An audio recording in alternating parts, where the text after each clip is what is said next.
A very good day from myself, Devon Govender, and welcome to Speed Down Under. This is KZN's premier harness racing selection show, and it's proudly brought to you by Gallop TV.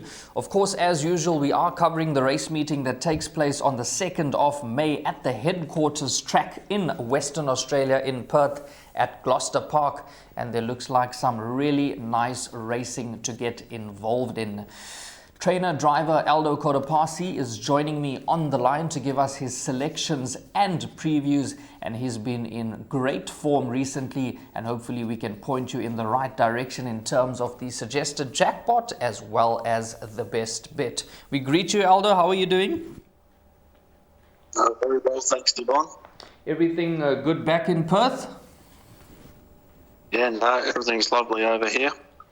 Beautiful stuff. I just took a glance at the card before we actually did the selections, and there's some really nice racing that takes place this Friday at Gloucester Park. Yeah, another Group 1 event in the Fremantle Cup. It's going to be a great race again, and some very even fields throughout the night. So once again, it's not going to be easy for punters to find winners, but they are there. It's just a matter of finding them. Yep, let's get straight into the action, and I'm going to start with race 4. I know that this doesn't form part of our selections or the jackpot, but it is a Group 3 contest. Anything that you really like in this contest? I see Cyclone Geordie looks quite tough to beat, quite short in the betting. Yeah, Cyclone Geordie's the best 3-year-old in Western Australia, and I don't see him getting beat here again.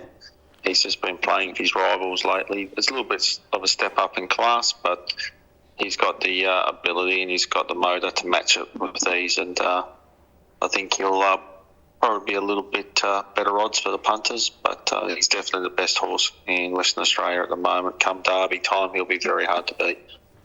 Well, there you heard it from trainer driver Aldo Kodapasi. He's given us plenty of confidence there in race number 4 with the number 7 Cyclone Geordie. This is a Group 3 contest over 2,130 meters. So if you're looking to take those all-to-comes, trifectas as well as quartets, this could be a ready-made banker. That is number 7 Cyclone Geordie. We're going to now move on to the jackpot, which kicks off in race number 5, and the best bet comes up in race number 5 as well. This is the 2025 Retrovision Fremantle Cup Grade 1 MS Pace, and it's over 2,936 meters. Aldo, you got the 3 numbers here in the jackpot, numbers 1, 10 and 12, and number 1 Catch a Wave forms part of the best bet, high class pacer.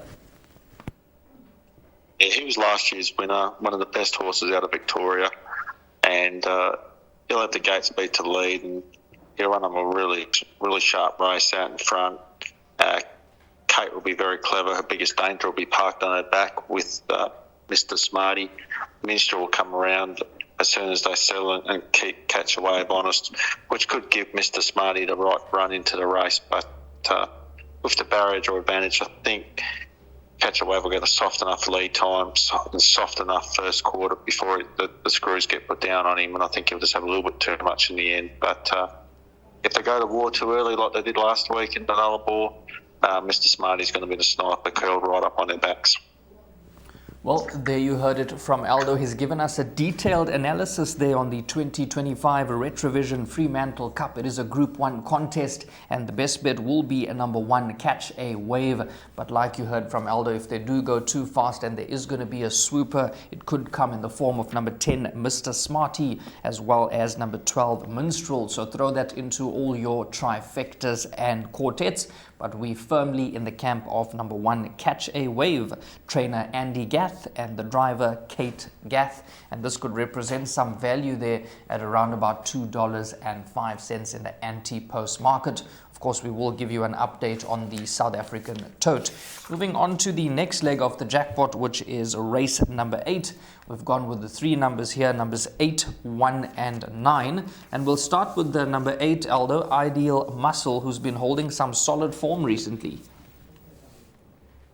Yeah, very good winner last start, proven up at a standing start trip, and only comes back 10 metres worse, but in a winnable race again, I feel. But The two back markers are both quality horses coming back from spells, so may just be a little bit vulnerable first up, hence why going Ideal Muscle just to beat them on race fitness.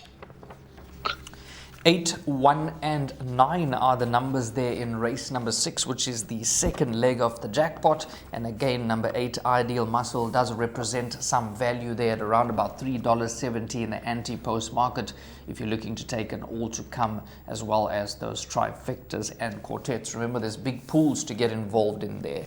Moving on to race number 7 on the card, just the two numbers here, numbers 2 and 8. That is the penultimate leg of the jackpot. And we'll start with number 2, Aldo, Lion Queen for Mike Reed and Shannon Savelko. And this horse ran a cracker in the last start when finishing second.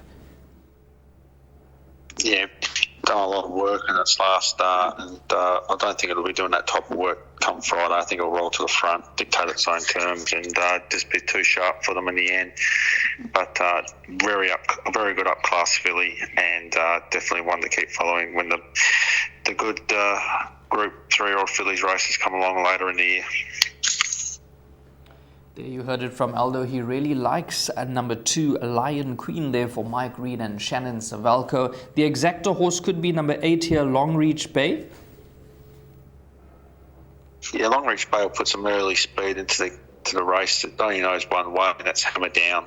And if it doesn't lead, it can't win. So Joe Savelko will be left hand down at the start and trying to get across them. He'll get a good fly off the arm from out wide.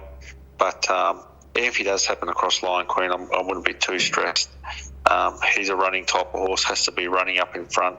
She'll get a crack at them at any stage. And I just think if there's a swooper, it could be him, but it'd be one at the start if he happened to cross. 2 and 8, the numbers in the penultimate leg of the jackpot. Moving on to the last leg of the jackpot, which is race number 8 on the card. It's quite a compact field here, and we've gone with 3 numbers 7, 4 and 5. And we're going to start with number 7, Little Darling for trainer Barry Howlett and Chris Lewis in the driver's seat there, Aldo. Back to its old form again, Little Darling, a very nice mare. She come with a barnstorming run last start and won the Empress Stakes from nowhere, and that's her style of racing. I think she's a horse that holds her form very well once she gets back up and running. Howlett team's starting to find some form again as well, so I think she's a quality runner and could be the one storming home over the top of them all at the finish. Your third selection there, number 5, Sweet Vivian for Chris Vogt being the trainer driver, represents plenty of value for the trifectas and quartets at around about $12 in the anti-post market. Very underrated horse, this. I do have a lot of time for her. Watched her race a lot, raced against her a lot, and she's the type of horse that could capitalise on another horse's bad luck. She could make it her own good luck, so just a horse you can never leave out. Well, there you heard it from Aldo. He's given us the full rundown there in race number 8, numbers 7, 4 and 5. And if you're taking a trifecta, quartet as well as an exacta, do not leave out number 5, Sweet Vivian. This represents some solid value at around about $12 in the anti-post market from down under. Just going to recap those jackpot numbers very quickly. That slide's going to come up on screen. 1, 10 and 12 in the first leg by 8, 1 and 9 by numbers 2 and 8. By numbers 7, 4 and 5. It's going to cost you a total of 54 Rand, and the best bet comes up in race number 5, and it is in the form of number 1, Catch a Wave for Andy and Kate Gath. Aldo, just looking at this card prior to the selections, it brings back a lot of memories, this Retrovision Fremantle Cup. I remember the Good Friday nights we used to have going to the races. Yeah, exactly. We had Franco Renegade going around in all those cups back then, and he was all but honest and consistent in those races. He was never the best horse in there, but he always ran a great race, and we had a lot of success back in those days, which was a great team effort. Yeah, we really had some good times there down under in Perth, myself and Aldo. As always, Aldo, thank you so much for your time and contribution, and hopefully we can land the jackpot this week. No, fingers crossed. Good punting, everyone. Thanks to trainer driver Aldo Kodapasi for providing us with his selections and previews. And if you're playing this jackpot and best bet this Friday, good luck to you.